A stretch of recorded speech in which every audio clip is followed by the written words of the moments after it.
na parte de terça-feira, Senhor do sábado.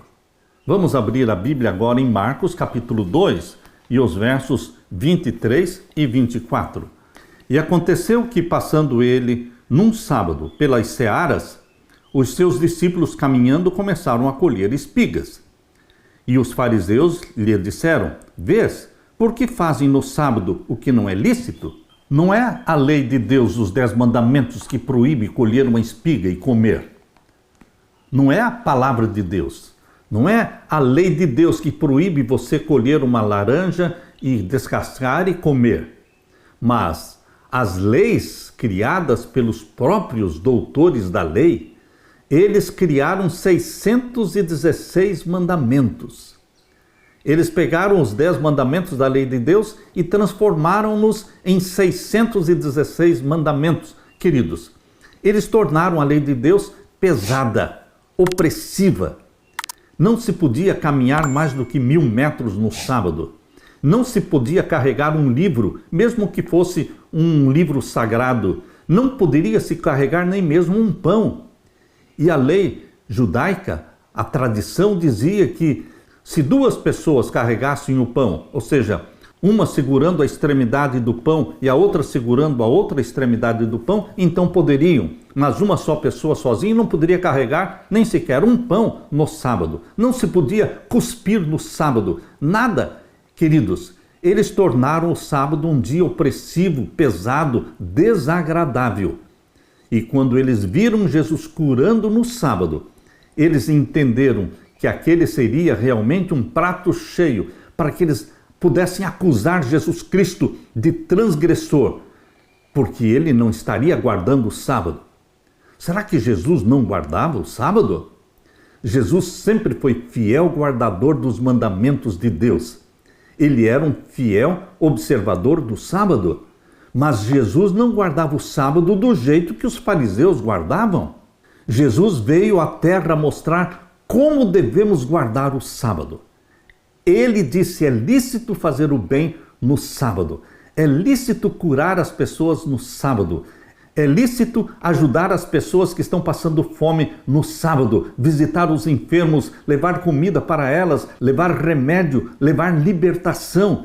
Queridos, o sábado é um dia de libertação, é um dia alegre, não é dia de jejum. Deus não quer que você fique jejuando no sábado, porque o sábado é um dia festivo. O sábado é um dia de atividades de misericórdia, de bondade e de adoração. Os fariseus acusaram os discípulos de transgredir o sábado só porque estavam comendo. Veja, será que você não pode colher uma laranja do pé e comer a laranja? Para os fariseus, isto seria transgressão do sábado, mas não é transgressão do sábado. De acordo com a tradição judaica, 39 formas de trabalho eram proibidas no sábado, o que na mente dos fariseus incluía o que os discípulos estavam fazendo, colher uma espiga e comer. Como contestou Jesus Cristo a acusação feita pelos fariseus? Vamos ler então o verso 23 a 28, Marcos capítulo 2, versos 23 a 28. E aconteceu que, passando ele num sábado pela seara, os seus discípulos caminhando começaram a colher espigas. E os fariseus lhe disseram: vês, por que fazem no sábado o que não é lícito? Mas ele disse-lhes: nunca lestes o que fez Davi quando estava em necessidade e teve fome, ele e os que com ele estavam? Como entrou na casa de Deus no tempo de Abiatar, sumo sacerdote, e comeu dos pães da proposição, dos quais não era lícito comer senão aos sacerdotes, dando também aos que com ele estavam? E disse-lhes: o sábado foi feito por causa do homem, e não o homem por causa do sábado. Assim, o Filho do Homem, até do sábado, é Senhor. Jesus respondeu com o relato em que Davi comeu os pães sagrados. Os pães da proposição eram retirados no dia de sábado. De sábado em sábado, eles retiravam aqueles 12 pães que eram colocados sobre a mesa, no lugar santo do santuário. Eles colocavam pães novos cada sábado. Então, a jornada de Davi pode muito bem ter sido uma fuga de emergência ocorrida naquele dia. Jesus argumentou que se Davi e seus homens estavam justificados em se alimentar desses pães que foram retirados, Então os seus discípulos estavam justificados em colher espigas e se alimentar com elas. Toda regra tem exceção. Jesus indicou ainda que o sábado foi feito para o benefício da humanidade e não o contrário, e que a base dessa afirmação é o fato de que ele é o Senhor do sábado. Queridos, quem vem primeiro, o ser humano ou o sábado? Adão e Eva foram criados no 6º dia da semana da criação. O sábado foi feito no 7º dia, o dia de descanso. Por isso Jesus diz que não foi o homem feito por causa do sábado, mas sim o sábado foi feito por causa do homem. O sábado foi feito para o ser humano, para ser um dia de deleite, de alegria, de festa espiritual, de bondade, de misericórdia. Queridos, o sábado foi feito para você e para mim, para ser uma bênção na nossa vida. Não podemos usar a lei do sábado para deixar as pessoas sofrendo dores. Se alguém está sofrendo dores, dor de dente ou qualquer outra dor, nós precisamos aliviar esta dor. Nós precisamos entender que a misericórdia, a bondade, a compaixão estão em primeiro lugar. Por isso é lícito fazer o bem aos sábados. Lemos também em Marcos capítulo 3, versos 1 até o verso 6. Como essa história ilustra o ensino de Jesus de que o sábado foi feito para a humanidade. Leia comigo, Marcos 3, versos 1 até o verso 6. E outra vez entrou na sinagoga e estava ali um homem que tinha uma das mãos mirrada. E estavam observando-o se curaria no sábado para o acusarem. Queridos, era terrível ser acompanhado por inimigos que observavam cada ação, cada ato de Jesus Cristo para encontrarem razões para acusá-lo. Eles queriam a morte de Jesus. Líderes religiosos que pretendiam estar adorando a Deus, mas estavam maquinando na mente deles o assassinato. Como poderemos matar este homem? Em vez de enxergarem Jesus como Messias, como o enviado de Deus que veio para libertar os cativos, libertar os oprimidos do diabo, não, eles não tinham os olhos ungidos pelo Espírito Santo. Não enxergavam. Eles queriam matar.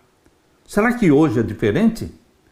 Será que talvez pessoas religiosas, supostamente adoradoras de Deus, estejam maquinando o mal, maquinando a perseguição, derrubar as pessoas, criticar as pessoas? Queridos, a história se repete, mas que ela não se repita na sua vida. Que sejamos revestidos do Espírito de Jesus Cristo, que é um espírito de amor, de bondade, de estender a mão, de fazer o bem em qualquer dia da semana, inclusive no sábado. Lemos então em Marcos capítulo 3, verso 3. E disse ao homem que tinha a mão mirrada: levanta-te e vem para o meio. E perguntou-lhes: é lícito no sábado fazer bem ou fazer mal? Salvar vida ou matar? E eles se calaram. E olhando para eles em redor, com indignação. Por que Jesus estava com indignação? Porque eles não responderam a pergunta feita por Jesus. É lícito no sábado fazer bem ou fazer mal? Salvar a vida ou matar? Eles ficaram calados porque eles preferiam ver aquele homem morto, mas não queriam ver aquele homem curado no sábado. Queridos, o sábado é mais importante do que a vida? O sábado é mais importante do que a cura? O sábado foi feito por causa do homem, para o bem da humanidade. Obviamente, nós temos 6 dias para trabalhar, mas para fazer o bem, para estender a mão, para usar de misericórdia, nós não temos somente 6 dias. Nós temos 7 dias. 7 dias para fazer o bem. 7 dias para estender a mão e usar de misericórdia. O sábado é um dia de misericórdia. Verso 5. E olhando para eles em redor com indignação, condoendo-se da dureza do coração deles, disse ao homem: estende a tua mão. E ele a estendeu, e foi-lhe restituída a sua mão sã como a outra. E tendo saído os fariseus, tomaram logo conselho com os herodianos contra ele, procurando ver como o matariam. Naquele tempo, pessoas que diziam que eram povo de Deus, que adoravam a Deus, eles planejavam como matar os inimigos. Você está planejando matar, derrubar, manchar a reputação de alguém? Será que a história se repete hoje? Verso 7. E retirou-se Jesus com os seus discípulos para o mar, e seguia-o uma grande multidão da Galileia e da Judéia. Jesus novamente entrou em controvérsia com os líderes judeus por causa do sábado. No entanto, a controvérsia nunca foi sobre o dia de sábado. Jesus guardava o sábado, mas a forma como Jesus guardava o sábado ofendia os doutores da lei, os fariseus. Os líderes queriam acusar Jesus caso ele curasse no sábado. Jesus os enfrentou, estabelecendo um contraste entre fazer o bem e fazer o mal, salvar a vida ou deixar morrer. A resposta à sua pergunta era evidente. Fazer o bem e salvar a vida são atividades apropriadas para o sábado. Jesus então curou o homem, o que irritou os seus oponentes, que imediatamente começaram a planejar a sua morte. A ironia da história é que aqueles que procuravam acusar Jesus de violar o sábado estavam violando os mandamentos de Deus ao tramar a morte de Jesus Cristo. Queridos, eles eram cegos. Que princípios sobre a observância do sábado vemos nesses relatos? Nós santificamos o sábado, de pôr do sol a pôr do sol, 24 horas sagradas. Tudo que nós podemos fazer durante os 6 dias da semana, tudo que nós podemos fazer na sexta-feira, deveremos fazer na sexta-feira. Mas, queridos, se no sábado alguém ficar doente, se no sábado alguém estiver com dor de dente, se no sábado alguém estiver passando fome, nós vamos fazer comida para esta pessoa, nós vamos conseguir remédio para esta pessoa, nós vamos usar de misericórdia. Nós guardamos o sábado do jeito que Jesus guardava o sábado, não do jeito que os fariseus guardavam. A santificação do 7º dia, o santo sábado, estava plenamente na lei de Deus e era obedecida por Jesus. Mas a tradição dos judeus tornou o sábado um dia de tristeza, um dia de não poder fazer nada. Portanto, meu querido irmão, vamos deixar que o sábado seja um dia alegre, um dia feliz, um dia de misericórdia e de bondade na nossa vida. Aleluia!